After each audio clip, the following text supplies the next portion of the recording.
We ready? Everybody ready?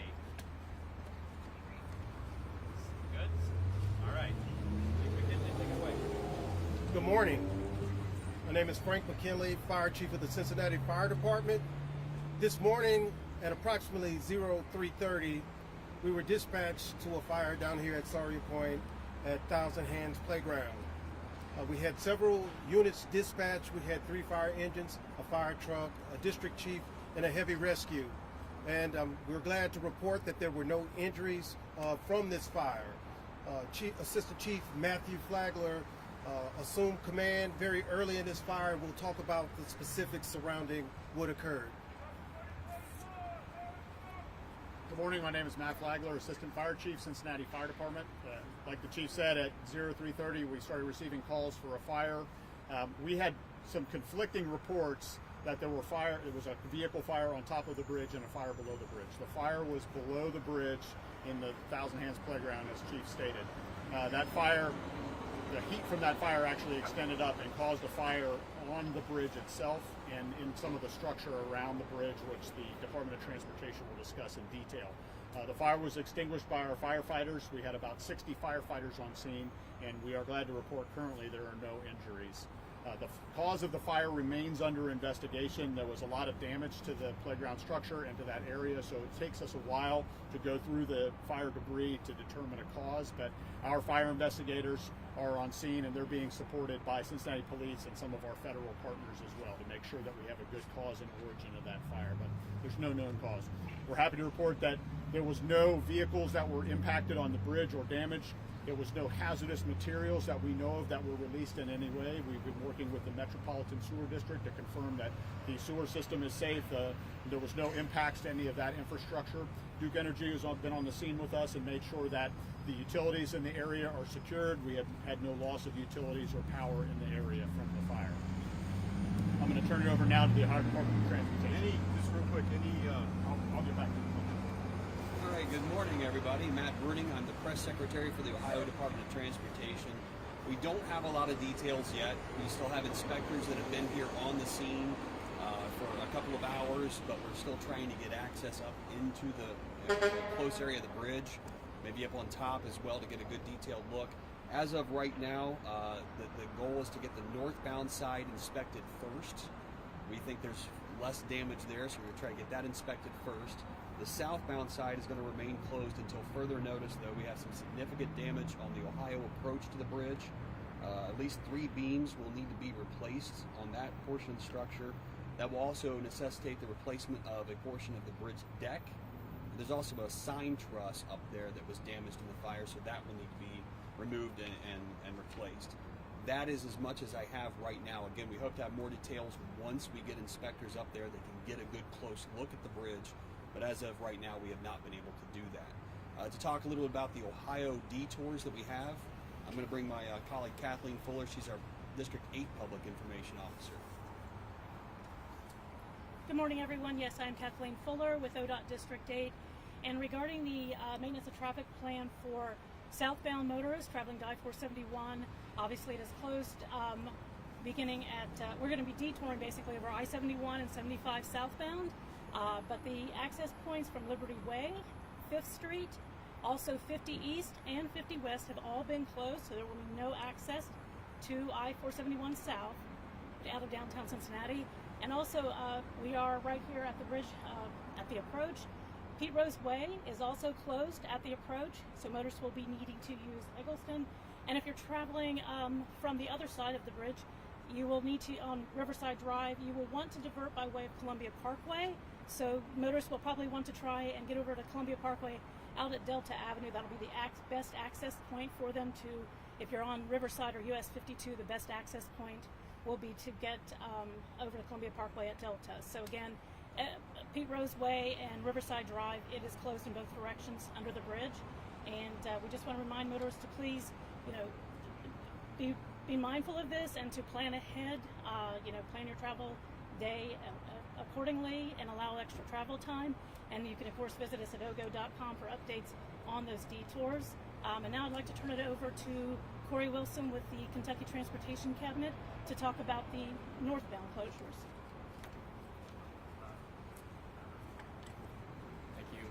Wilson with the Kentucky Transportation Cabinet.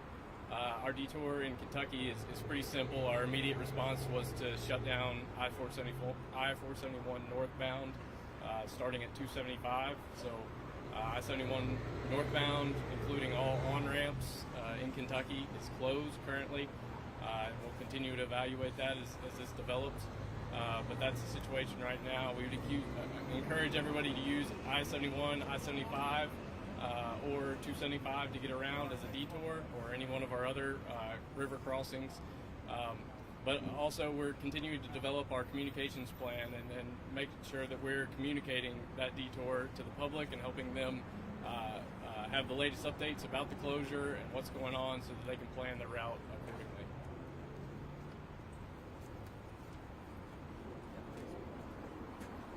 At this time, we'll take any questions that you might have.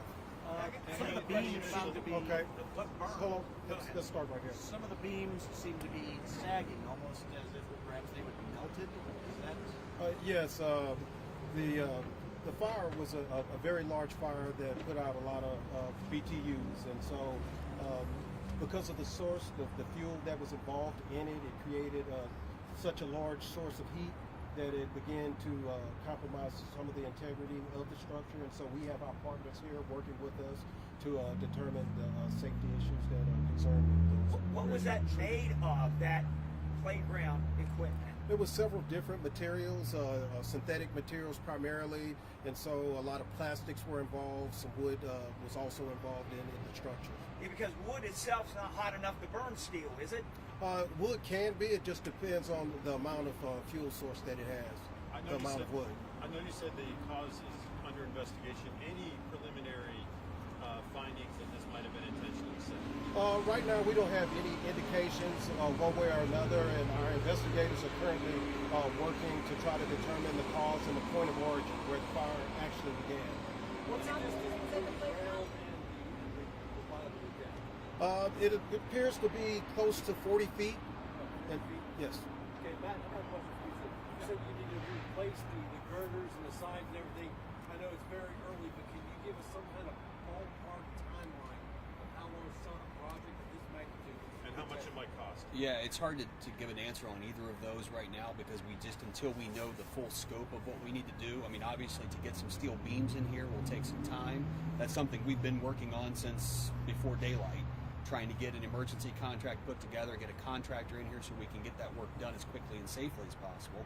But to give you a timeline right now, it's just impossible until we get a Any full inspection. comparisons to the Brent Spence Bridge? in terms of Probably. getting this That's fixed? probably a fair comparison. Obviously the damage will be a little different from the two bridges and the amount of damage, but you're looking at a similar, repair. So 6 weeks? Several if weeks. comparable? Probably. I mean, I wouldn't say 6 weeks. I don't know that I can say a timeline, but it will not be. It will not be days.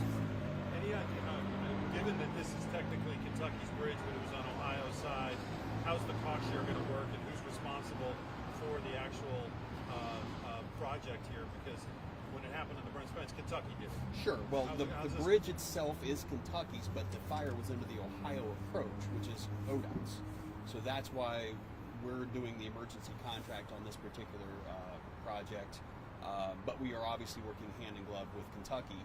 Is on it safe to say this is going to run into the millions of dollars? I would say that's probably a good guess. So it is possible, though, that northbound could be open while you're fixing southbound. Yes, I think that's the intent, is to try to look at how quickly could we open northbound. As soon as it is safe to do that, certainly we will. But the damage is more significant on the southbound side than the northbound side. Would you do two-way traffic on northbound, or would you just make it one way and just keep the other shut That's down? something we'll have to assess as we go forward in the process. It depends on how long the southbound side might need to remain closed for these repairs. And a lot of other things we'd have to look at. Approaches to the bridge, how do you get traffic on and off there? There's a lot of things we need to look at before we How can make long that does call. it take to sort that out? It just depends again on how much damage we see up there and what we think those timelines are going to be. If it's going to take us more time to set up an MOT on maintenance of traffic like that, than it would to repair the bridge. Obviously, that's not something we're going to do. So Just we're going to look at based it. on appearances, if you're comparing the Brent Spence and this one, just based on the damage that you saw initially, which looked worse? hard to say. I wasn't down here for. I haven't looked personally at either one, but they both obviously are pretty significant pieces of damage to the bridge. I mean, obviously, a fire under a bridge like this is a significant concern to us, and it's going to take a little bit to get that fixed and back open. Question for the city: how long will the park be closed, and will it be clear to be able to? I know there's significant damage over there. Was anything other than the playground damage? And do you see this ever being opened back up while construction's underway? No. Early indications suggest that we'll possibly confine this particular area and continue access to other parts of the park. But for the time being, and especially when we're investigating, this park will be closed. Is there any source of ignition you can determine? Is there any electricity going to that area? Is there anything that could have sparked this fire that you know of? Well, that's still being investigated, and so electricity to the other parts of the park haven't been compromised. So we're still investigating to try to determine, the ignition source of the fire. Was there electricity that ran to that? There's electricity in the area. They have lights in the park, and so obviously they were fueled. But those sources were underground. So Chief, you can't say a cause right now. Like maybe it was a homeless person on the little play area. Is there any indication that it could be by you? Well, we really want to be careful before suggesting that could be a possible cause, but we're looking at all options of how the fire started. Can you talk about what was the main source of fuel for the fire? Was it like the mulch? Was it the actual structures? Like what was actually the thing burning? Right, it was everything, and so that's why it produced so much heat, because we had different from the mulch, from the different plastics and synthetic material that were involved in this fire. That is which caused such a large fire. Do you know if it was wood mulch or was it rubber mulch? Or I don't know that. You said it was very high BTUs. You got an estimate? Because of some of the damage, and it's just an early assessment, we're talking about thousands degrees because the way that it impacts some of the structure materials, some of the spalding that we saw from the concrete, and some of the early videos that we were able to take a look at. We're talking probably several thousand degrees. Is this fully contained? Are you worried about any more hot spots? Fire remains on scene, and so just in case we do have some fires that pop up here and there, we're positioned to be able to take care of that. But the fire has been extinguished. What about the origin? What do you know about the origin? Like, about where did it start? Have you been able to determine that? Well, we haven't been able to determine it. We've taken a lot of pictures. We have to take time so we can accurately assess that. Hey guys, one more question. I have a question for KYTC. People try to wrap their heads around, because the Brent Spence, the fire was on the bridge itself. This was 40 feet above. Can you explain how intense that has to be to bend steel 40 feet above? Well, right, and it goes back to the question about the British thermal units, the amount of heat that was given off by this fire, and the fuel source. All those things contribute to that, and it's an open space which allows it to extend vertically much easier than it does in a structure fire. And so just because the fuel source was able to put out that much heat, that's why we saw a lot of the things that we saw from the footage. Is this being considered suspicious for KYTC, please? Corey, can you come up here? Suspicious, Chief? Is this being considered suspicious? No, again, what we're trying to do is trying to determine the cause, and we'll be able to, after we're able to assess all the information that we have, we'll be able to address how this fire actually started. You haven't ruled that out, though, being suspicious. Okay. Hey, thank you. You haven't ruled that out yet, though, being suspicious. We haven't ruled anything out. Thank you. Thank you for letting me ask this question. I appreciate it. I know the immediate response you said, let's just push this back to 275, but we don't know what's going on here just yet. Is there any chance in days, maybe the next week, to allow more local traffic, like if people need to get off in Fort Thomas, Southgate, maybe just the shopping plaza in Newport? Is that a possibility? It's a possibility. It's something we'll evaluate as the inspections continue and as we learn more about the situation on the bridge. Likely before this is complete. I would suspect so, Okay. but we'll continue to evaluate. And like I said, we've got our social media engaged, our press releases, everything's engaged to let the public know as much information as possible. Folks, that's it for now. Thank you so much. Thank you.